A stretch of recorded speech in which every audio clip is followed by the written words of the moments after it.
안녕하세요. 송쌤의 영재놀이터의 송쌤입니다. 최근 JTBC에서 시작한 드라마 그린 마더스 클럽은 초등학생 학부모 커뮤니티 구성원들을 중심으로 서로 간의 얽힌 관계를 담아내고 있는 드라마입니다.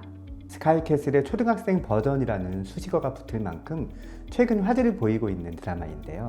특히 영재를 둔 부모와 영재교육원을 두고 벌어지는 학부모 간의 갈등 등 영재와 관련된 소재들이 등장하여 눈길을 끌고 있습니다.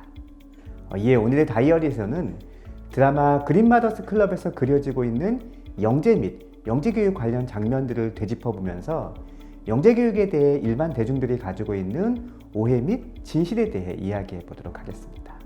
자, 그럼 오늘도 저와 함께 다이어리를 펼쳐보실까요?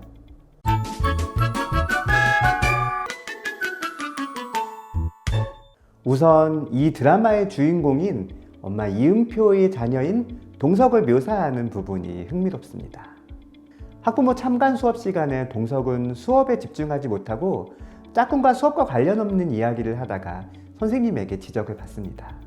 칠판에 있는 33개의 초콜릿을 495개라고 대답하여 다른 엄마들의 웃음거리가 되기도 하지요. 게시판에 붙어있는 그림 작품 또한 딸랑 6마리의 나비를 그린 그림에 우리 집이라는 이름을 붙여 다른 엄마들의 실소를 불러일으키기도 합니다. 하지만 추후 담임교사의 추천으로 지능검사를 받게 되는데 여기서 최상의 지능을 가지고 있는 아이라는 판정을 받게 됩니다. 이 부분에서 드라마는 영재의 특성을 짧은 장면이지만 의외로 밀도 있게 담아내고 있습니다. 우선 동석이는 수업 시간에 친구와 잡담을 하다가 지적을 받습니다. 그런데 대화의 주제가 물고기의 수면입니다. 짝꿍에게 너희 집 물고기는 낮과 밤 중 언제 잠을 자는지 질문하고 있었던 것이죠. 선생님의 연속된 지적에도 대화를 멈출 기미가 보이지 않습니다. 이는 영재들이 가지고 있는 호기심과 열정을 표현한 부분입니다. 아마 평소 물고기를 관찰하면서 생긴 호기심이 갑자기 발동되었을 것입니다. 그런데 이렇게 한번 생긴 호기심을 해결하지 않고는 다음 단계로 넘어갈 수 없습니다. 이 때문에 교사는 동석이가 자신의 말을 무시하거나 수업에 집중하지 못하고 산만하다는 생각을 할 수밖에 없는 것이죠. 특히 동석이는 지능검사 결과에서 공간지각 능력에서 상위 0.01%의 높은 수준을 보인 것으로 그려지고 있는데요. 수업 참관 시간 선생님의 물음에 대한 답변이나 게시판의 그림 또한 이런 우수한 공간지각 능력의 복선으로 해석할 수 있습니다. 습관 수업 때 묶음수 기억나지? 근데 왜 495개라고 했어? 반은 초콜릿이었잖아. 어? 이것 봐, 블록이 15개잖아. 근데 초콜릿이 33개. 그러니까 495개지. 수업 내용은 묶음수에 대한 것이었는데요. 네모난 초콜릿은 보통 15개의 조각이 붙어있는 모양으로 묶음수라는 측면에서 동석이는 이것이 1이 아닌 15라고 생각한 것입니다. 그래서 15와 33을 곱한 495개를 답이라고 말한 것이죠. 6개의 나비를 그린 그림의 제목인 우리 집 역시 6동으로 이루어진 아파트를 높은 곳에서 내려다본 모습을 형상화하여 표현한 제목이었습니다. 이렇듯 영재들은 남다른 호기심과 열정, 사실을 새롭게 해석하는 능력 등 남과 다른 특성으로 인해 문제아로 오해받는 경우가 많이 있습니다. 그리고 이를 이해하지 못하는 주변의 시선으로 인해 많은 스트레스를 받기도 하지요. 드라마에서 주인공 이은표가 동석의 지능검사 결과에 대한 상담을 받는 과정에서도 영재들이 확산적 사고로 인해 ADHD로 오인받기 쉽다는 장면이 나옵니다. 실제로 영재를 ADHD로 오인하는 경우도 많이 있지요. ADHD와 영재의 구분은 제 이전 영상 컨텐츠에서도 한번 다룬 적이 있으니 그 차이가 궁금하신 분들은 학부모 사랑방의 영재와 ADHD 구별법 영상을 참고하시면 좋을 듯 합니다. 이은표의 아들 동석의 영재성을 알게 되는 과정 또한 흥미롭습니다.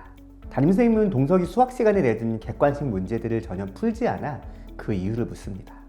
그러자 동석은 이런 문제는 재미가 없다라는 반응을 보입니다. 이 순간 아이의 비범함을 캐치한 교사는 동석에게 고난도의 문제를 한번 풀어보게 합니다. 그리고 동석이 이를 푼 식이 예사롭지 않음을 느끼고 어머님에게 지능검사를 받도록 권유하게 되지요.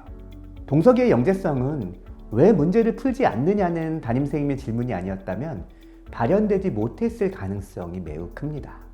드라마 속 상담 과정에서도 미성치 영재라는 용어가 등장하는데요. 미성치 영재는 영재성을 지니고 있지만 아직 그것이 외부로 표출되지 않은 것을 뜻합니다. 원인은 여러 가지가 있지만 드라마의 예처럼 비범한 행동을 문제 행동으로 오해하여 주변에서 아이를 다그치면 스스로 영재성의 발현을 닫아버리는 경우가 많습니다. 그렇기 때문에 부모나 교사가 상식을 벗어난 자녀의 행동을 무조건 문제 행동으로 보지 않고 왜? 라는 질문을 통해 행동의 이유를 정확히 이해하는 것이 매우 중요합니다. 드라마에서 주인공 이은표는 교육열이 높은 상위동이라는 동네에서 살아남기 위해 자신도 이곳 부모들이 자녀를 교육하는 루틴을 따르기로 마음먹습니다. 이때는 아들 동석의 영재성을 인지하기 전이라 동석을 그저 문제아로만 생각하고 아들에게 따라다니는 블랙리스트 딱지를 떼주어야 하겠다는 일념만 있을 뿐이었죠. 그러나 별도의 선행학습을 하지 않은 아들 동석은 여러 학원의 레벨 테스트에서 번번이 퇴짜를 맞게 됩니다. 여기서 한 가지 의문이 드는 것은 아무리 선행학습을 하지 않았다 하더라도 최상위 지능을 가진 동석이가 학원의 레벨 테스트를 통과하지 못할 수 있겠느냐 하는 점입니다. 이것은 영재에 대해 많은 사람들이 가지고 있는 선입견 중 하나인데요. 지능이 높기 때문에 배우지 않은 것도 알 수 있을 것이라는 오해가 바로 그것입니다. 높은 지능은 효율적이고 우수한 학습을 가능하도록 도울 수 있지만 지능이 곧 지식은 아닙니다. 신이 아닌 이상 한 번도 배우지 못한 것을 해낼 수는 없습니다.